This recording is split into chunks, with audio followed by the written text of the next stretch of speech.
personally, ang pressure ko siguro would be in the first episode and the third, yung mag-wrap up, no?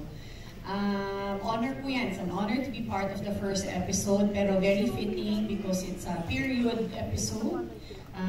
Dates back in 1775. So, maganda kasi magsiset na po kami kaagad ng mood.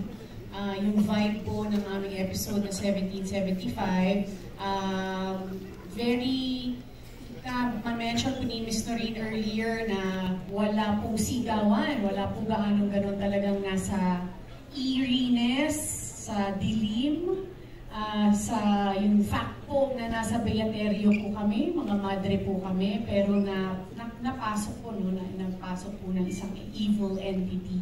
So maganda yon kasi umpisa pa lang po, tatakutin na po namin, pakikilabutin na po namin kayo. For Richard, 50 years in the making yung horror story nung 2015. Can you tell us a little bit of how easy or difficult what is to create that world and create a hero that you will portray in the movie? Yeah, it wasn't easy, of course, making our episode. It was very challenging, not only for us actors, but also for everyone, the production team, especially the production designers, the art department. They did a good job of creating a world where everything is devastated. Tapos yung mundo kasi namin, wala nang halaga ang pera, wala nang halaga ang possessions.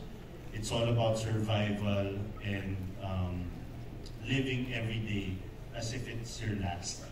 So ganun yung tema nung episode 3. And yung episode 3, from the moment na mag-start yung episode namin, all the way to the end, intense, ma-intense ang pa-intense. Like, talagang non-stop. So, yun naman yung pressure sa episode namin. We need to wrap up the film, we need to have a nice climax and everything. So, non-stop yung survival namin dun sa episode 3. What kind of hero is your character? He's the, parang hindi naman talaga siya hero. Napilitan lang siya na i-lead yung grupo niya, yung mga mahal niya sa buhay, sa ligtas na lugar. At parang ano siya, tawag dito, hindi siya yung hero na talagang he's skilled to be a hero. He's survival. Hindi siya pa-hero. Parang, ano siya, inililigtas lang niya yung sarili niya at yung mga mahal niya sa buhay dito sa mundong punong-puno na ng aswang. Okay. Last question for Ms. Manalyn Reyes. Ms. Manalyn, you were in the very iconic Shake, Rattle, and Roll po na isang buong aswang village. Ang kinalaman niyo ni Aljon Jimenez. So, paano, ano ang mas nakakatakot? Yung mga aswang nung Shake, Rattle, and Roll o itong mga aswang ngayon? Dito kasi ang bibilis na nila eh. Oo, parang sa edad ko, ang bilis na nila. Nakakatakot din. Of course, nakakatakot yung noon. Pero yun kasi puro habulan lang eh. Pero dito parang may lumilipad na eh. Parang nasa taas na sila. So hindi ka na lang dito nakatingin. Oo, yun nga, upgraded na sila. Totoo. So, parang nakakatakot din ito.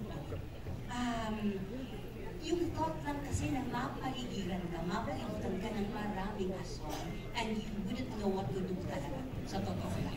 Whether yung mga aswang noon or ngayon. So parang pong nakakatakot. Thank you, Ms. Manalyn. Thank you. Thanks, Alvin. Before I give the microphone to Ms. Tess,